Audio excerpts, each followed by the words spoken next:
j'ai des idées, j'ai les capacités et j'ai cette ambition-là de faire les choses. En parlant d'ambition, aujourd'hui, le football en Afrique, ça paye. On le voit avec le football en Afrique de l'Ouest, des centres de formation, des académies. On a carence des centres de formation, des académies. Est-ce que vous avez songé à avoir un projet de tel niveau? Bonjour à tous et à toutes, mesdames et messieurs, bienvenue à cette émission. Comme d'habitude, comme on met ça, cette fois-ci, tu es Libino numéro Yassika. Numéro Yassika, tu es Libino invité Yassika P.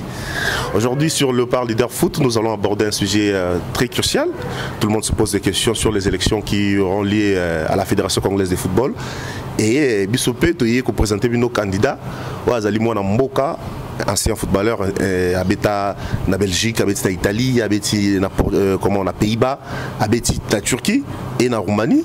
Les lobbies sont découvrir pourquoi à Zouatan et à l'équipe nationale RDCT dans Léopard. L'ambition pour l'équipe nationale Léopard et Zanini. Parcours en tant que footballeur, il faut expliquer ça rapidement. Donc, de faire découvrir Binoye, moi, Mboka, à Kinshasa, capitale de la République démocratique du Congo. Nous accueillons pour vous Nathan Kabasele, à qui nous disons bonjour Nathan. Bonjour Gédé, bonjour. Ça va, enfant? Très très bien. Et toi, comment tu vas? Ouais, ça va très bien. Là, je te vois vraiment très enfant parce que voilà, nous t'avons vu comme footballeur. Aujourd'hui, dans la casquette de futur président de la Fédération congolaise. Comment déjà ça s'est passé? Comment? Bon, ça va. Franchement, c'est très bien passé. J'ai pris vraiment le temps avec mon équipe et mes partenaires aussi, notamment beaucoup d'anciens joueurs ou des joueurs actifs qui sont en ce moment, qui m'ont conseillé. Ils m'ont dit non, Nathan, il faut vraiment que Ndekuna au Salahou. Donc c'est pour ça que je suis là. Très bien. Avant, nous allons d'abord causer moi sur le parcours de Nathan Kabasele. Aïb Sabisso, comment il a commencé? Où est-ce que tu as commencé le football? Tu as appris à taper dans le ballon, c'était quand? Comment ça se fait? Ton parcours en Belgique, en Italie, aux Pays-Bas aussi, et puis aussi en Turquie, jusqu'en Roumanie. Comment ça s'est passé? Tu peux nous raconter rapidement? Bon, pour faire rapidement, j'ai commencé à jouer déjà à Kinshasa. Bon, c'est vrai que je suis né en Belgique, mais après je suis rentré vers 3 ans ici à Kinshasa. De mes 3 ans à mes 11 ans, j'étais à Kinshasa. Makassi. Donc, on a eu un problème. Donc, j'ai commencé à jouer sur le terrain, vraiment à Limité, à Beaumarchais. J'ai beaucoup joué là-bas. Après de là, on a été en Belgique. Et en arrivant en Belgique, j'ai commencé à être formé au Bruxelles, donc RWDM qui est aujourd'hui. Après de là, on a été à Anderlecht. Et puis Anderlecht, j'étais professionnel à l'âge de 16 ans. Mon premier match, je l'ai joué à 16 ans. Après Belgique, Pays-Bas, Italie. Après j'étais en Roumanie, en Turquie. J'ai pas mal bourlingué aussi et voilà quoi. À quel moment tu t'es dit que voilà, ça y est, je suis devenu professionnel et je dois faire une grande carrière? Et à quel moment ça s'est passé? Comment? Parce que c'est pas facile d'être dans le centre de formation, finir sa formation et puis devenir professionnel. Ça se passe beaucoup de choses autour. Non, c'est vrai que c'est pas évident. Mais bon, quand tu as la motivation, l'ambition et que l'Inga Makambo ça donc et que donc j'ai commencé à l'âge de 12 ans. En étant dans une très bonne formation qui est connue, je pense, dans le monde. Et les meilleures formations en Europe. Et après, à l'âge de 16 ans, j'étais professionnel. Mon premier match pro. Et voilà quoi. Ça s'est passé vraiment de fil en aiguille comme ça. Avec beaucoup de discipline et de travail tout simplement. Tu es parti de la Belgique un peu tôt pour l'Italie, à Torino, je crois. Voilà, quitter ta zone de confort en Belgique, puis aller en Italie pour apprendre une autre culture. Ça s'est passé rapidement. Comment tu as appris cela? Bon, après, ça c'était vraiment par rapport au club. Par rapport au club, on a fait un tournoi en Italie, ça s'est bien passé pour moi. Et les clubs italiens qui me voulaient. Donc j'ai été, comment dirais-je, j'ai été prêté en Italie d'abord avec une option d'achat. Ça s'est bien passé en Italie aussi, j'ai fait 6 mois en Italie, j'étais prêté au mois de janvier. Et après, bon, Anderlecht a vu que ça se passait bien pour moi là-bas. Ils ont décidé qu'il faut pas battre Kanga, qu'on a besoin. Et voilà, ça s'est passé comme ça. Et après Anderlecht, vous êtes parti aux Pays-Bas. C'est là où vous avez joué beaucoup de matchs. En tout cas, personnellement, je vous ai découvert là-bas. Après, j'ai vu votre parcours, vous étiez congolais, parce que nous, on est là pour chercher des Congolais surtout sur Internet. Et puis, comment, voilà, l'Italie, les Pays-Bas, une autre culture encore une fois, ça s'est passé encore différemment. Beaucoup différemment parce que déjà, en revenant dans l'Est, il y avait beaucoup de concurrence, on va dire. Moi, des joueurs qui viennent un peu de partout. pour mon poste, on était peut-être 4-5 joueurs pour le même poste. Il y avait même notamment Jemerson Mbokani qui était là aussi. Donc j'ai décidé, pour pouvoir avoir le temps de jeu, de partir aux Pays-Bas. Ce qui a été bénéfique pour moi. J'ai beaucoup joué là-bas, beaucoup marqué aussi. Et après, je suis revenu en Anderlecht, la petite Ligue des Champions. La Belgique, c'est le Congo bis pour nous. Donc il y a beaucoup trop de Congolais là-bas. La communauté congolaise, elle est forte là-bas. Vous avez parlé de Jemerson Mbokani et d'autres Congolais avec qui vous avez joué comment? Est-ce qu'il vous est arrivé de parler beaucoup de la RDC et du football de la RDC surtout? Tout le temps, sincèrement, c'est pas pour faire beau, mais tout le temps, parce que depuis que je suis petit, chaque année, je rentrais à Kinshasa. Donc pour moi, le football congolais, c'était une normalité. Et on côtoie de joueurs comme les Mbokani, comme les Kabananga, comme les Chancel Mbemba. Après, il y a eu les Patou Kabong qui sont arrivés là-bas, les Bedi Benza. C'est vraiment une forte communauté congolaise qui était à Anderlecht, avec qui j'ai beaucoup appris aussi, beaucoup échangé. Et c'est pour ça qu'aujourd'hui, j'ai cette position aujourd'hui. Vous avez parlé des Kabananga et tous les autres internationaux qui jouaient à l'époque, ils étaient internationaux congolais. Ils venaient, ils quittaient la Belgique pour jouer dans l'équipe nationale de la RDC. Est-ce que ça vous est arrivé de parler de l'équipe nationale, d'avoir peut-être l'idée de rejoindre finalement les Léopards un jour? C'était mon but premier même. C'est mon but premier parce que je me rappelle à l'âge de 17 ans, quand j'ai commencé à jouer en Anderlecht, je suis venu en vacances ici à Kinshasa. On a rencontré à l'époque, c'était M. Constant Marie, pour pouvoir discuter avec lui pour que je vienne rejoindre les Léopards. On a bien parlé sincèrement et c'était en cours de le faire. Après j'ai échangé avec M. Ibengue aussi à l'époque. Mais bon, j'étais pas sélectionné. Pour quelle raison? Mais vous, on vous reproche, quand je dis vous les joueurs congolais qui sont formés en Belgique, on vous reproche le fait d'être plus accroché au Diable Rouge plutôt que la sélection congolaise. Vous avez parlé que vous avez rencontré Constant Omar, etc. Mais une question, mais oui, c'est vrai, le Baralinga là, il est toujours branché. Mais qu'est-ce qui a fait qu'il y a bêta dans le Léopard? Parce que on a une raison à la confirmation. En tout cas, ça tout pour dans le Léopard. Ça là vraiment tout pour dans le Léopard. J'ai parlé avec Constant Marie, na coach Bengue, na coach Christian Penting. Donc les accords makamuka besoin de sélection ka besoin de parce que pour nanga c'était obligatoire na bêta pour dans le Léopard. Pression famille zakité, famille zalo baté ko bêta nanga bango sozaka yaka na Léopard parce que déjà ma grand-mère qui vit au Congo pour nanga zaki normal amu nanga na bêta balé na Congo. Mais pendant ces temps quand même bêta na équipe d'âge à Belgique. Oui, ça c'est vrai, la bêta l'équipe d'âge jusqu'en U21. Donc je suis même capitaine, etc. Mais de là, moi j'ai toujours voulu jouer pour le Congo. C'était différent, c'était toujours différent. C'est une différence, c'est vrai. Mais moi, je patrie dans les Tout à fait. Donc pour moi, c'était vraiment pas patriotisme et parce que la ligne à Congo m'a cassé. Aujourd'hui, à 31 ans, Nathan Tiki Balé, parce qu'aujourd'hui, on voit d'autres joueurs. En tout cas, on ne peut pas parler de Cristiano Ronaldo parce que lui, c'est exceptionnel. 31 à peine, aux Beta Souté, comme une ambition, comme un dirigeant. Pourquoi si tôt? Pourquoi arrêter les foot un peu si tôt? Des problèmes de blessures ou autre chose? Non, pas du tout. Il n'y a pas vraiment de blessures. C'est vraiment une question de motivation. Quand tu n'as plus la motivation de faire ce que tu aimes, c'est compliqué de le faire. Et là, Nicolas Mbongote pour te dire que non, non. Je suis comme une personne qui fait les choses par passion. J'avais plus cette motivation de jouer, donc j'ai arrêté.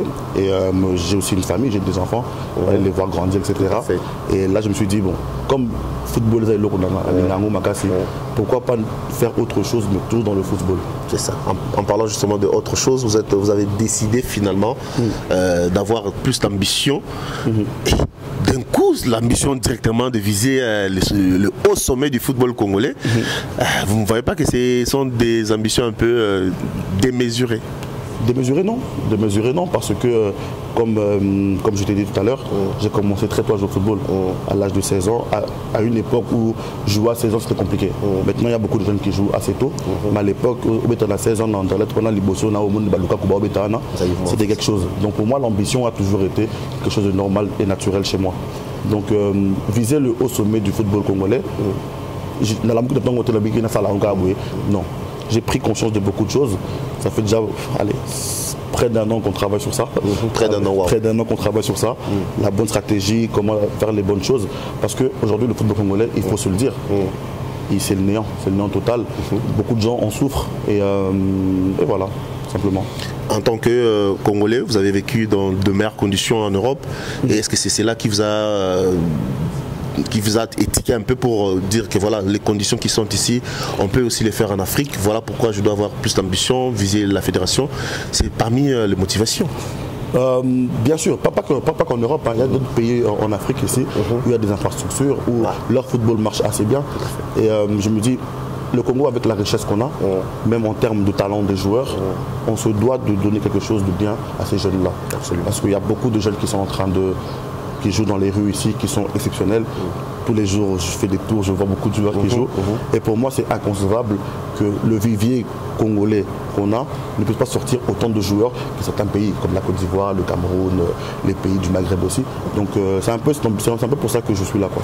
Bah, les élections en Afrique, surtout dans des fédérations africaines, il y a beaucoup de choses qui se passent autour. Hein. Bien sûr. Nous avons tous suivi les élections de Didier Drogba. Tout Didier Drogba qu'il était en Côte d'Ivoire, ça n'a pas été facile pour lui. Samuel Eto'o pareil. Aujourd'hui, vous Nathan, certes, vous avez été un grand joueur aussi, mais vous n'êtes pas très connu dans le milieu du football congolais. Est-ce que vous n'avez pas eu peur d'affronter un monde un peu hostile comme ça? Non, je ne suis pas connu du monde de football congolais parce que je ne fais pas de sortie médiatique, on va dire. Absolument. Mais j'ai beaucoup d'œuvres caritatives que je fais avec plusieurs jeunes ici qui me connaissent peu vraiment, avec qui voilà, je m'occupe un peu d'eux, je m'occupe un peu de leur carrière, je donne des conseils, je les aide comme je peux les aider. Et pour moi, ce n'est pas un milieu hostile parce que les c'est ça. Donc pour moi, ils ont un milieu d'hostilité. Pour moi, ils ont vraiment beaucoup d'anga. Donc avec les bons et les inconvénients, on va tout faire pour essayer de faire quelque chose de bien. Vous avez compris que dans ta Kabassele, donc moi, Kinois, donc terrain où il a miné, donc il est là, il est venu pour apporter sa pierre à l'édifice. Il a des ambitions d'avoir débrigué un mandat aussi à la Fédération congolaise de football. Et Nathan, pourquoi ne pas commencer par le bas, peut-être dirigeant d'un cercle, d'une instance comme peut-être des ligues ou à des ententes, commencer par là et petit à petit apprendre et finalement viser la tête de la fédération. Pourquoi directement aller droit au but, comme on le dit? Parce que j'ai des idées qui sont révolutionnaires, on va dire. Déjà de base, je suis quelqu'un, je vise toujours le meilleur. Pour moi, je me dis qu'avec les joueurs qu'on a, avec le potentiel qu'on a dans ce pays, on devrait toujours viser le meilleur. On ne doit pas se contenter de dire que non, non. Si j'ai la capacité et l'ambition et la passion et le courage de le faire, c'est pour ça que je vise la tête. Aujourd'hui, le football congolais, c'est vrai que l'équipe nationale, des fois ça marche. Hein. On a l'impression que lorsque l'équipe nationale congolaise gagne des matchs et que le football congolais va mieux, alors que c'est faux. Vous connaissez la capacité de la RDC, c'est un grand pays. Déjà en parlant des ambitions, quels sont vos projets à court terme? Imaginons aujourd'hui que Kabassele Nathan est président de la fédération. Quels seront déjà les projets à court terme? Bon, déjà, pour revenir à ta première question, le football congolais, c'est vrai que les léopards font de très bons résultats, mais c'est vraiment l'arbre qui cache la forêt en fait. Tout à fait. Parce qu'on sait que derrière tout ça, il y a beaucoup de joueurs qui sont ici qui souffrent. Tout à fait. J'ai eu l'expérience de quand même être dans l'équipe de Vita pendant un certain temps. Donc j'ai pu un peu voir un peu ce qui se passait comme observateur et comme joueur aussi. Je voulais un peu jouer, mais je me suis dit non, je vais d'abord observer ce qui se passe. J'ai discuté avec beaucoup de joueurs qui sont là depuis longtemps. C'est leur quotidien d'être dans le football congolais. Et les choses que j'ai vues, que j'ai entendues, c'est ça qui me pousse aujourd'hui à être devant vous. Et la deuxième question, c'est que je pense, hein, sincèrement, je pense même pas, je suis sûr que j'ai des idées, j'ai les capacités et j'ai cette ambition-là de faire les choses. En parlant d'ambition, aujourd'hui, le football, surtout en Afrique, ça paye. On le voit avec le football en Afrique de l'Ouest, des centres de formation, des académies. RDC, on a carence des centres de formation, des académies. Est-ce que vous avez songé à avoir un projet de tel niveau? Pour mes projets à court terme, comme tu m'avais demandé tout à l'heure, mes projets à court terme, c'est vraiment la jeunesse, la formation. Parce que je pense que sans formation, on ne sait pas arriver à quelque chose. Tout à fait. Pour moi, le but, c'est que dans quelques années, il y a des joueurs qui sont sortis du centre de formation au Congo, à l'étranger, et reporter les léopards.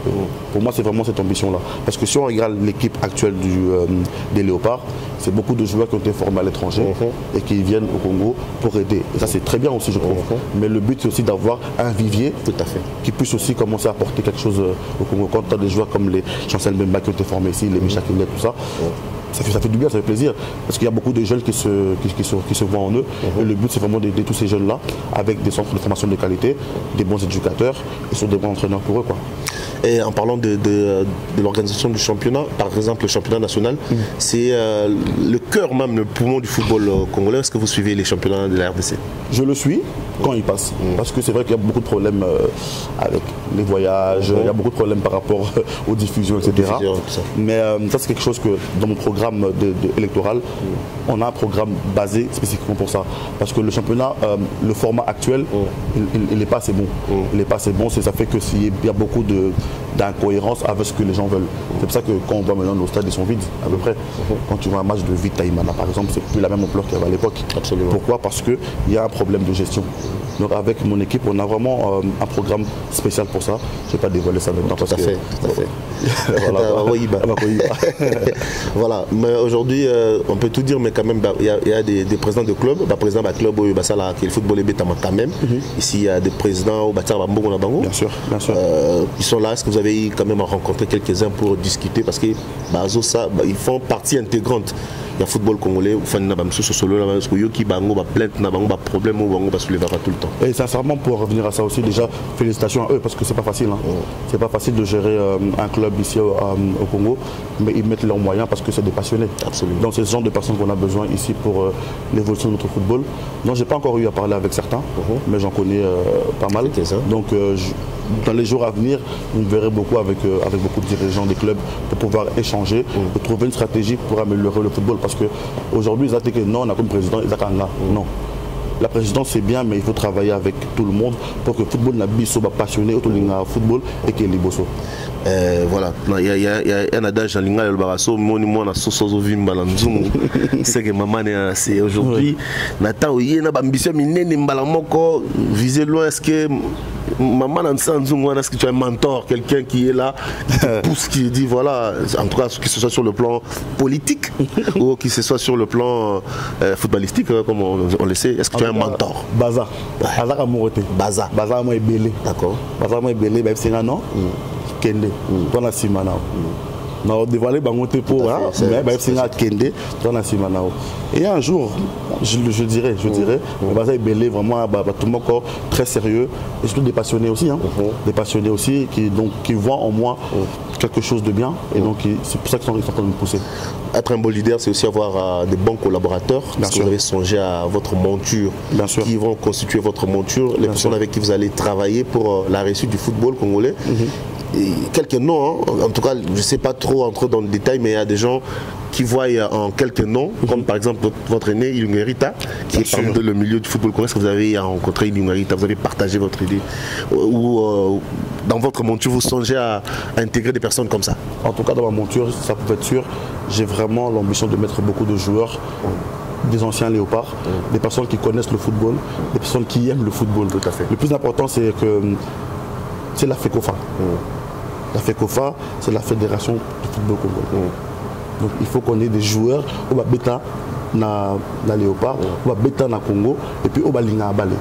Le plus important c'est ça. Donc pour répondre à ta question, en tout cas vous serez surpris des gens qui m'entoureront dans ce projet-là. Aujourd'hui on est à l'ère du numérique, on ne peut pas s'en passer. Notre championnat, je reviens encore à notre championnat, parler de championnat, on a des problèmes sérieux, on ne sait pas même avoir une base de données qui a des joueurs. Avec quelqu'un à distance peut juste vérifier pour voir des joueurs de nom, toutes les informations. Est-ce que c'est parmi vos idées? Est-ce que c'est parmi des choses que vous allez mettre en place? Parce qu'aujourd'hui, on ne peut pas avoir un championnat sans avoir une base de données. Oui, bien sûr. Parce que je pense qu'aujourd'hui, tous les joueurs doivent être identifiés. Parce que quand il y a des clubs s'intéressent par les joueurs, des fois c'est plus compliqué, il n'y a pas de vidéo, c'est compliqué ça aussi. Et vraiment, mon but à moi c'est vraiment de numériser, digitaliser et surtout moderniser le football congolais. Donc ça passe par des sites comme des plateformes Westcout où tu tapes le nom de ton joueur, toutes les informations. Des vidéos, tout ça. On n'a pas ça à Kinshasa, on n'a pas ça parce que je pense que c'est pas par manque de moyens, c'est juste par manque peut-être d'ambition, d'envie, je sais pas. Mais nous, c'est vraiment quelque chose qu'on a envie de faire. Et pour le plus important, comme je dis, c'est aider le football congolais et les joueurs congolais. Il y a un problème de corruption Ça, il faut se le dire, le football congolais est gangréné par cette situation aussi, des problèmes de corruption, problèmes de triche sur l'âge des joueurs. Et en tout cas, il y a des problèmes sérieux dans le football congolais. Est-ce que vous avez eu le temps de repérer ces problèmes et proposer, de trouver des solutions adéquates parce que vous serez président, donc c'est à vous qui va incomber la responsabilité. Oui, voilà, par rapport à ça, on en parle beaucoup. L'arbitrage. On en parle beaucoup, voilà. L'arbitrage, on en parle beaucoup. C'est quelque chose qu'on est en train d'y travailler pour trouver la meilleure parade possible afin de limiter ou justement d'aboliser la corruption.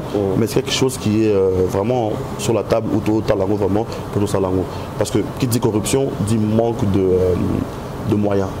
Ça veut dire qu'il faut mettre les moyens à disposition pour les arbitres, pour les instances, pour que bâtir cause la corruptible justement. Donc ce que nous avoir un mot on est bien, pour ça l'homme ça on est bien, je pense pas qu'il sera corruptible. Donc c'est vraiment quelque chose où il faut trouver la bonne méthode. Et on y travaille beaucoup avec mon équipe. Et je pense qu'on a très bonne solution par rapport à ça. Le football est parmi je dirais la fédération. Une fédération, elle est aussi subventionnée par la FIFA. La FIFA envoie beaucoup d'argent dans les fédérations membres, dans la FECOFA. Il y a des gens qui sont là, les candidats qui viennent postuler pour avoir des ambitions, peut-être non pas que de diriger le football, peut-être pour se servir du football. Est-ce que vous, aujourd'hui, Toko pénaliste et bateau, les Nathan et mais là on a FIFA on a côté projet tout le monde est là projet Bélia centre Pova projet Mbong et Bélia et là on n'a pas d'écho. Est-ce que vous êtes parmi les personnes qui viendront avec l'idée d'abord de mettre en place l'intégrité, la probité morale? Je pense que c'est la base des choses, l'intégrité morale. Mais je pense que en parler, je peux faire comme tout le monde. Oui, non, ça n'a pas été et tout ça. Mais moi, ça les cas. C'est vraiment ça, vraiment. Mais moi, c'est vraiment la clarté. Donc tout ce qu'on fera avec mon équipe pendant, si je suis élu justement, il y aura de la clarté dans tout ce qu'on aura. Je ne suis pas là pour Naïba, je pense que je n'en ai pas vraiment besoin. Je suis quelqu'un, Dieu merci, ça va. Le plus important, comme je dis, c'est le football congolais.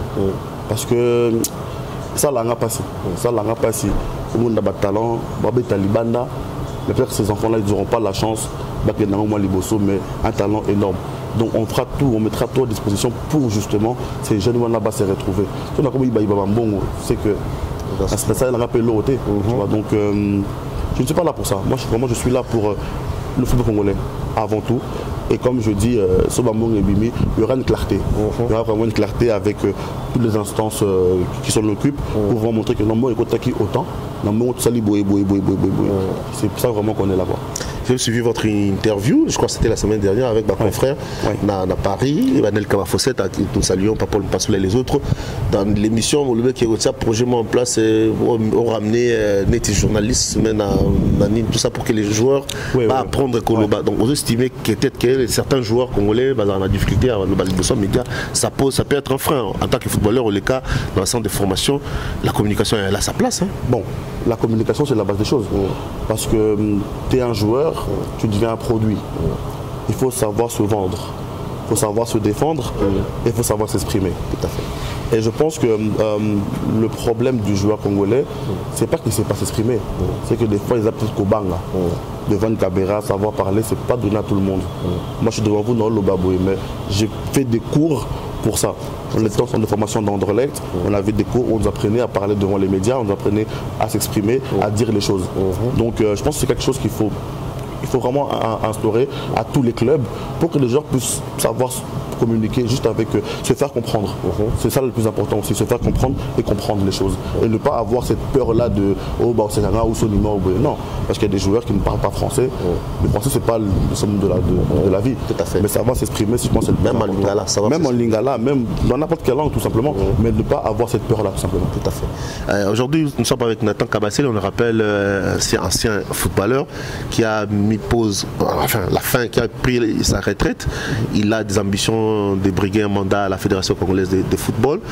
Vous les découvrez peut-être pour certains, mais c'est quelqu'un, si vous voulez voir tout ce qu'il a réalisé, vous pouvez aller sur internet, taper Nathan Kabassel sur YouTube, vous allez voir tout ce qu'il a fait comme joueur. Et au-delà du football, vous avez parlé des œuvres aussi Vous avez une fondation? J'ai une fondation. J'ai une fondation où j'aide beaucoup de joueurs. Ok. Pas des joueurs, des jeunes. Des jeunes qui veulent devenir footballeurs. Je les aide beaucoup avec des conseils. Ça se passe plutôt bien. Franchement, ça va. J'ai pas beaucoup de gens parce que le but, c'est pas d'avoir 1 million de personnes et pas s'en occuper. Mais j'aide vraiment beaucoup de jeunes, souvent les jeunes des camps. Camp Wana. Moi, je les aide beaucoup parce que je me retrouve un peu en eux dans leur discours. Et je trouve que... le camp, vous avez un parent militaire? Pas du tout. Pas du tout. Pas du tout. Parce qu'à chaque fois que dans la la patrouille, il y a toujours un camp. Ils viennent chez moi et tout ça et je parle avec eux. Je les aide beaucoup. Donc c'est quelque chose que, fait qu'au ou pas fait qu'au je continuerai à faire. Donc, voilà. Il y a des électeurs, des personnes à convaincre. Pour avoir un mandat, il faut convaincre des gens qui sont là depuis des années, qui sont dans le système, on doit le dire. Bien sûr. Est-ce que vous avez déjà détecté d'abord les électeurs, les personnes qui vont vous donner ces mandats? Vous avez à discuter avec eux pour leur présenter votre projet. Est-ce que vous avez fait ça? Bon, ça je ne veux pas en parler là maintenant. Parce que c'est encore secret. Okay. Mais on est sur la bonne voie. On est sur la bonne voie. Alors je crois qu'ensuite déjà on a tout parlé, on a tout évoqué. C'est vrai qu'on a eu peu de temps, mais on a parlé des choses essentielles. Nathan Kabasele, Congolais, Mwanamboka, qui vit en RDC, ça fait depuis 4 ans. Vous êtes venu installé ici à Kinshasa. Vous avez déjà la nationalité congolaise parce que ça fait partie des critères pour être... Mwanamboka Ok. Je l'ai. Donc c'est rassurant de voir que vous avez déjà votre nationalité congolaise. Et puis il y a une dernière question, la question majeure.